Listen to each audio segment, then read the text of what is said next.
The Curious Incident of the Dog in the Night Time by Mark Haddon.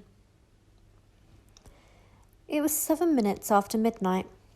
The dog was lying on the grass in the middle of the lawn, in front of Mrs. Shear's house. Its eyes were closed, and it looked as if it was running on its side, the way dogs run when they think they are chasing a cat in a dream. But the dog was not running or asleep. The dog was dead. There was a garden fork sticking out of the dog. The point of the fork must have gone all the way through the dog and into the ground because the fork had not fallen over.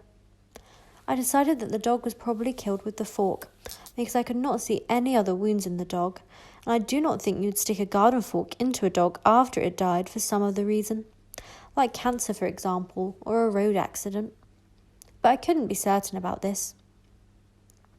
I went through Mrs. Shear's gate, closing it behind me. I walked onto her lawn and knelt beside the dog. I put my hand on the muzzle of the dog, and it was still warm. The dog was called Wellington. It belonged to Mrs. Shear's, who was our friend. She lived on the opposite side of the road, 2 houses to the left. Wellington was a poodle. Not one of the small poodles that have hairstyles, but a big poodle. It had curly black fur, but when you got close you could see that the skin underneath the fur was a very pale yellow, almost like chicken.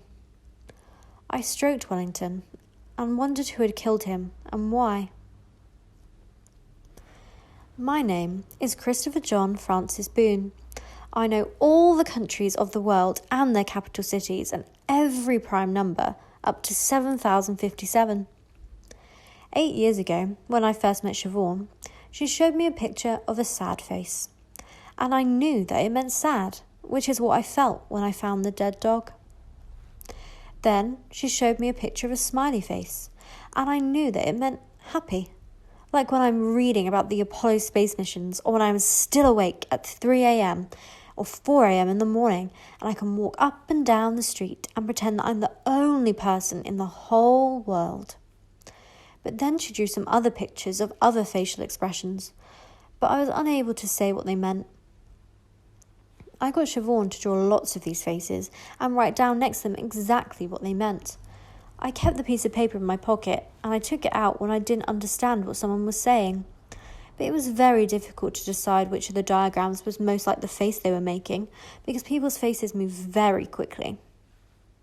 When I told Siobhan that I was doing this, she got out a pen and pencil and another piece of paper and said it probably made people feel very wiggly-faced. And she laughed. So I tore the original piece of paper up and threw it away. And Siobhan apologised. Now, if I don't know what someone is saying, I ask them what they mean, or I walk away. I pulled the fork out of the dog and lifted him into my arms and hugged him.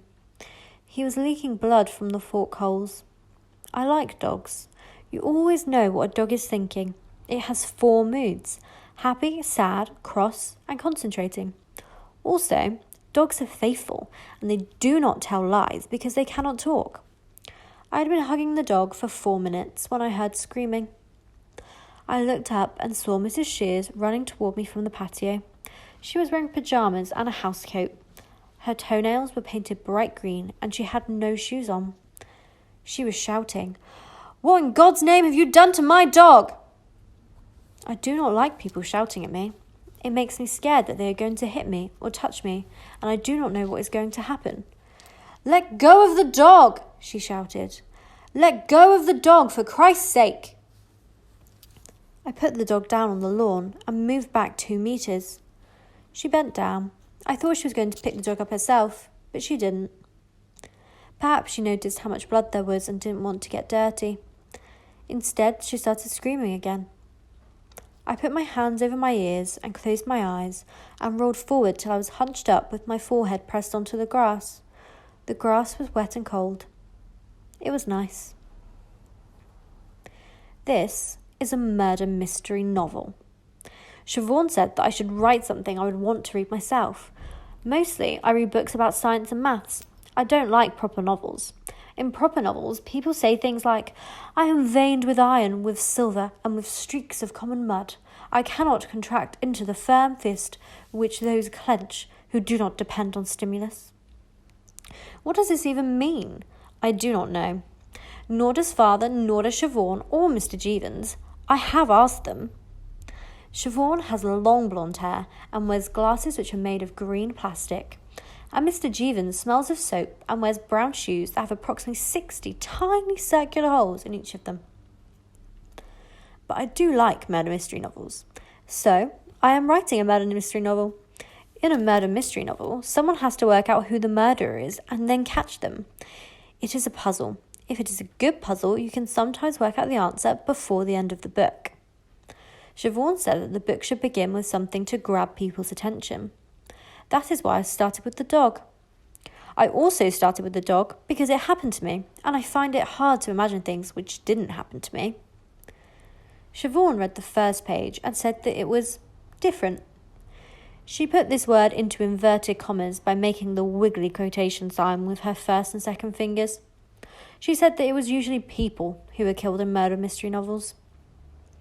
I said that 2 dogs were killed in The Hound of the Baskervilles, the hound itself and Jane Mortimer's spaniel. But Siobhan said they weren't the victims of the murder, that Sir Charles Baskerville was. She said that this was because readers cared more about people than dogs. So if a person was killed in a book, readers would want to carry on reading.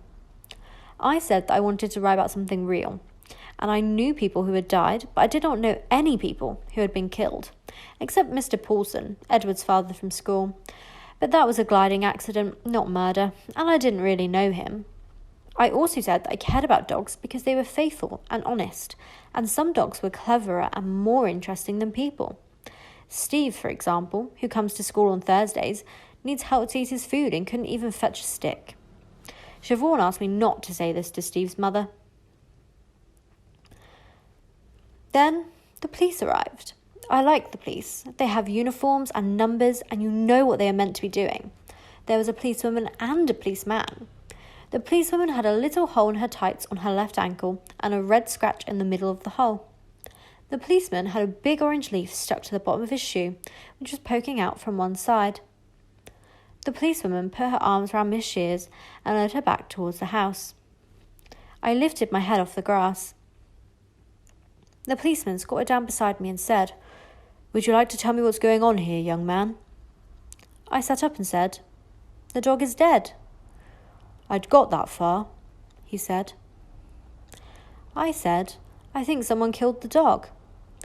"How old are you?" he asked. I replied, "I am 15 years and 3 months and 2 days." "And what, precisely, were you doing in the garden?" he asked. "I was just holding the dog," I replied. "And why were you holding the dog?" he asked. This was a difficult question. It was just something I wanted to do. I liked dogs. It made me sad to see that the dog was dead. I like policemen too, and I wanted to answer the question properly, but the policeman did not give me enough time to work out the correct answer. "Why were you holding the dog?" he asked again. "I like dogs," I said. "Did you kill the dog?" he asked. I replied, "I did not kill the dog." "Is this your fork?" he asked. I said no. "You seem very upset about this," he said. He was asking too many questions, and he was asking them too quickly. They were stacking up in my head like loaves in the factory where Uncle Terry works. The factory is a bakery, and he operates the slicing machines, and sometimes the slicer is not working fast enough, but the bread keeps coming, and there is a blockage.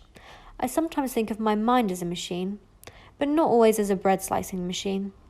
It makes it easier to explain to other people what is going on inside it.